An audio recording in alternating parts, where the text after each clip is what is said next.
Hello, everybody. I'm Don Counts. Welcome into the program. We have our CEO, General Manager Britt Dye. After a very busy Christmas weekend, Britt, TVA called for the rolling power outages to manage the demand and to try to keep the power grid stable. And we knew this was coming. We met on Friday. We went on the radio Friday around 11:20, and then we went back on the radio on Friday at about 1:50 to let people know about this possibility. Now, when you were talking about it, me standing there beside you thinking, well, surely this is not really going to happen.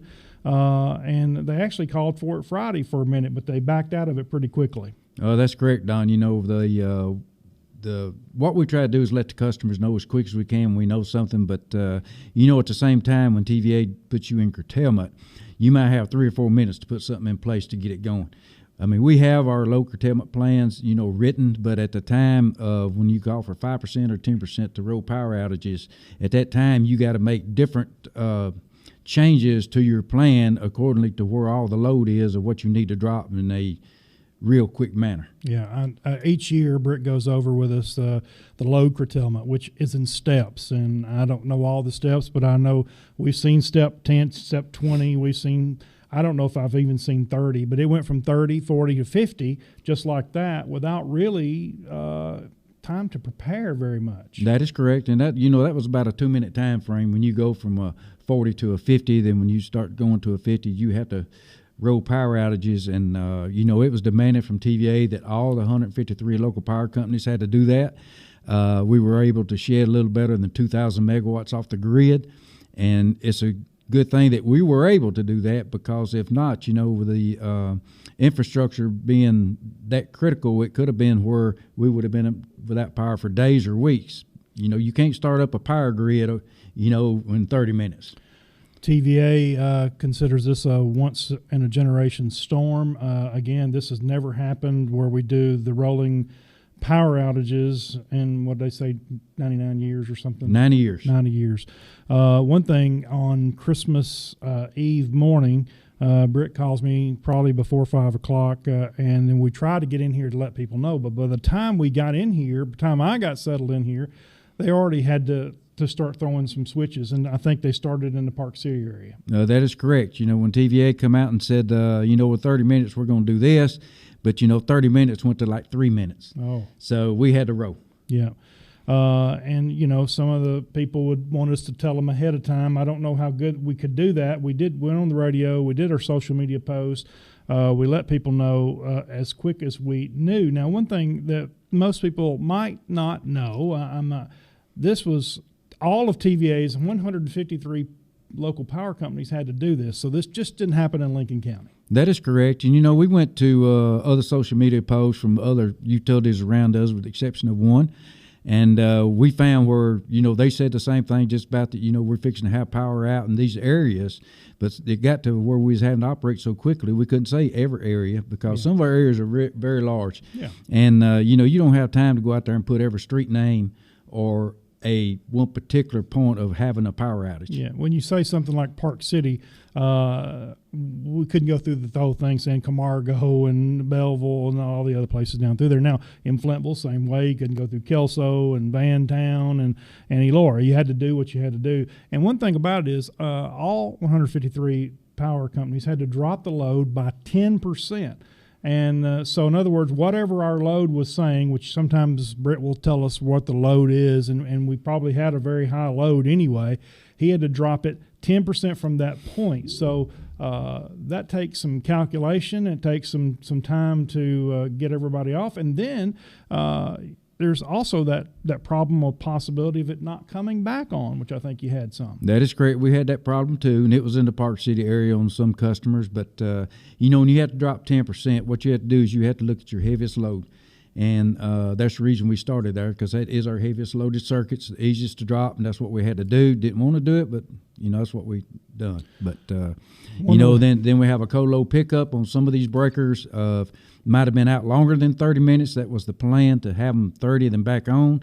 But co-load pickup, we had to go out and change settings on relays and those kinds of things to be able to pick the load back up.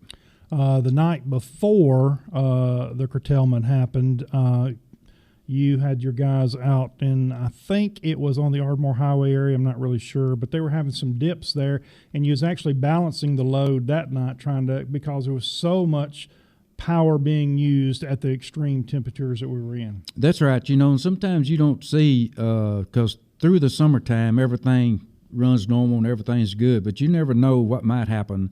When you drop below 0 degrees and wind chill factors, 8, 10, whatever it was below 0, you start having balancing problems on some lines that people start cranking up all the heat they got and all the hot water heaters on the line at the same time, and it creates problems. And we would be able to find that problem and swap loads on different phases, to make that happen. But we did have some scattered outages, and but nothing major. So we was able to get everybody back on pretty quick. And, I apologize for the inconvenience, but we did what we had to do. Our local system held up very well, incredibly well, with that much load, because I don't know if ours is a record, but we know TVA, as we met with them on the phone quite a few times this weekend, it was definitely their highest record of all time. And that's my understanding, better than 32,500 megawatts. I think it was close to 33,000 megawatts that they pulled. Mm-hmm. But, the TVA serves 10 million people. So if we'd have lost that grid, can you imagine trying to pick up 10 million people? Oh, yeah. Yeah, not to mention the fact of a situation like that is a life or death situation. So TVA did the right thing. We had to do what we had to do. I would like to say for the people who said we didn't let people know early enough that we were on the radio and on social media at 5:20 that morning, which is about maybe 10, 15 minutes after it started. Then 5:30, we went right back on to explain we was fixing to make a change again. 7:40 we went back on, 10:30, and then 12:25, and that's all on Christmas Eve. So we did all we could do to let people know, and I know maybe everybody's not listening to radio, maybe not everybody's on Facebook, maybe not everybody's on Instagram, but that's the only way that we can let the people know at the moment anyway. Well, that's correct, and I'm just proud to say our system held up well. Absolutely. Something that we had control of rolling power outages is better than the power going out and being out for days. I experienced a lot of that. We was out 9 days one time during the ice storm. We was out several days on another ice storm, which we don't want. But, if we didn't do what we had to do working with TVA and all the other 153 power distributors, it could have been a critical situation. Oh, yeah. I agree. I know the ice storm you were talking about, I was at the radio station, and your predecessor, Walt Shellett, called me and said, that the power will be out for a week. I'm like going, that's an incredible situation, especially, and that was what year, 92, 3, somewhere in there? 94. 94, okay. So I was startled as myself, and we're lucky we just lost it for 30 minutes today, for sure. Then we can continue to talk about this all day. All we know is we did what we had to do, and the system held up well, and I think we're very blessed that everything held up as well as it did. We are very blessed, and the TVA, they're working on several issues that they had as well. They had one thing, it'd be good to get more notification before we had to do these steps of rolling power outages. I hope we don't have to experience it again. But if we knew in a timely manner that we could have got more information out, we would have.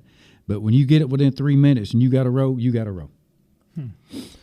All right. Well, let's talk a bit about yesterday. We was in here this yesterday morning around 6:45. We were on the radio talking about, was it Christmas Day? It was Christmas Day.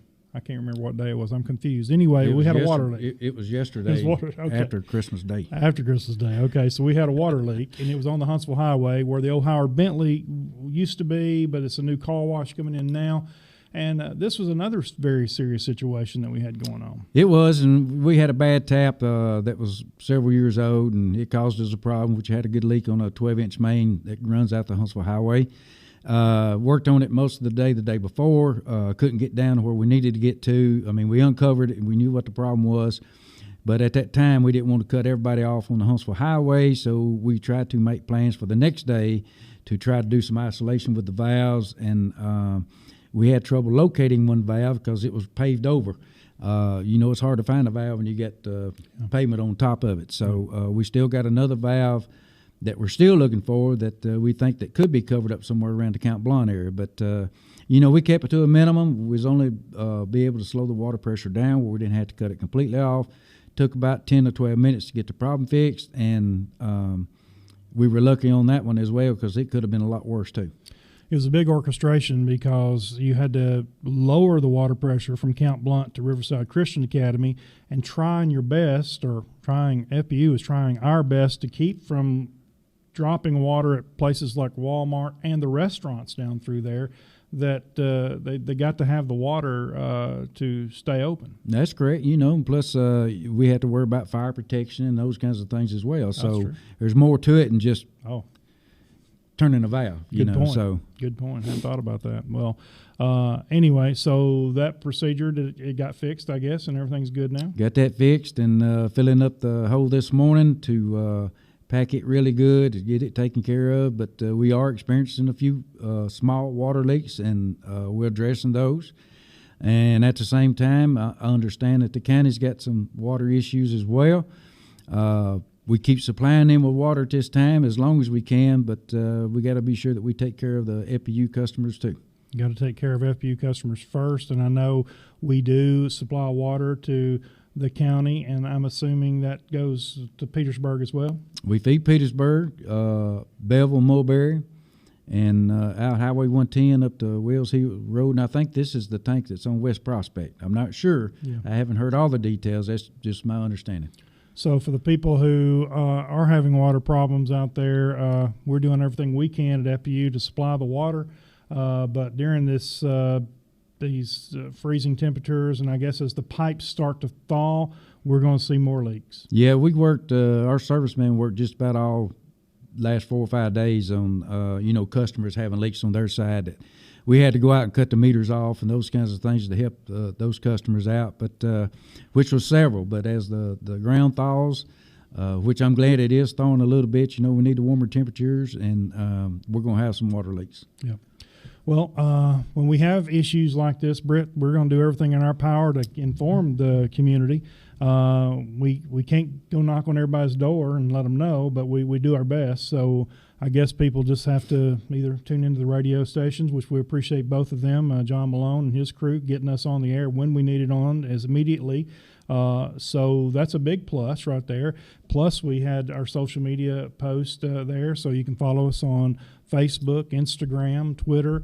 We'll do our best to let people know what's going on, plus these kind of programs, and we're always available to let people know what's going on as soon as we can. And in some of this situation here, it happened so quick, we didn't know which end was up.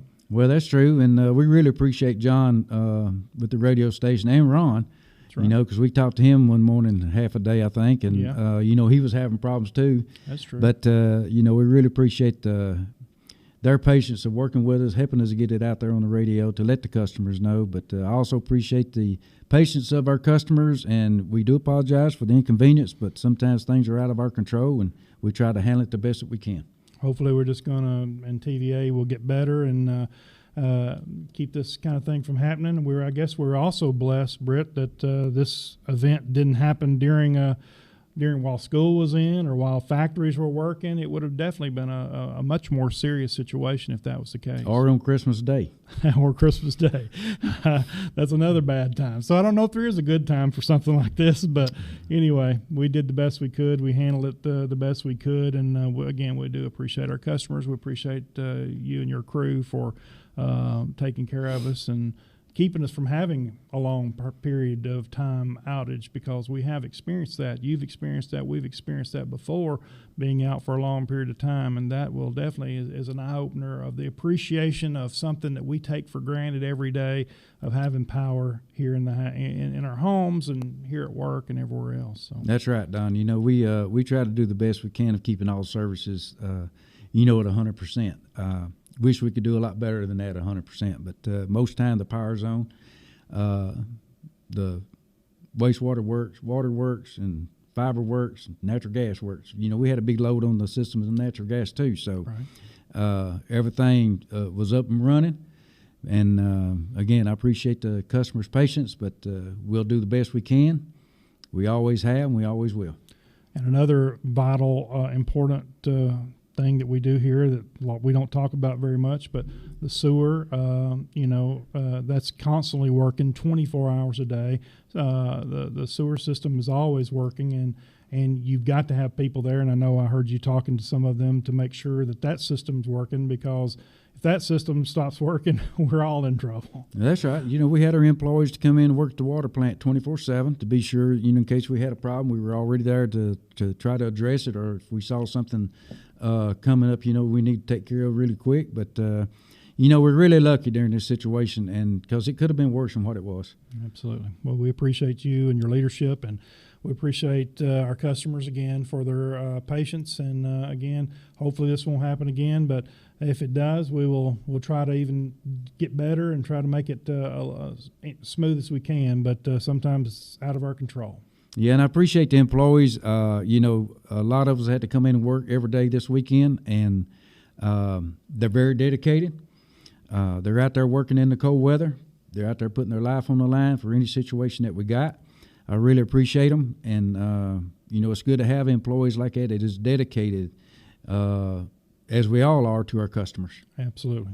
Thank you very much. Britt Dye, our CEO, General Manager. We appreciate you talking to us, and if we have anything else later on, we will definitely get back on here and let the public know. Thank you very much for watching.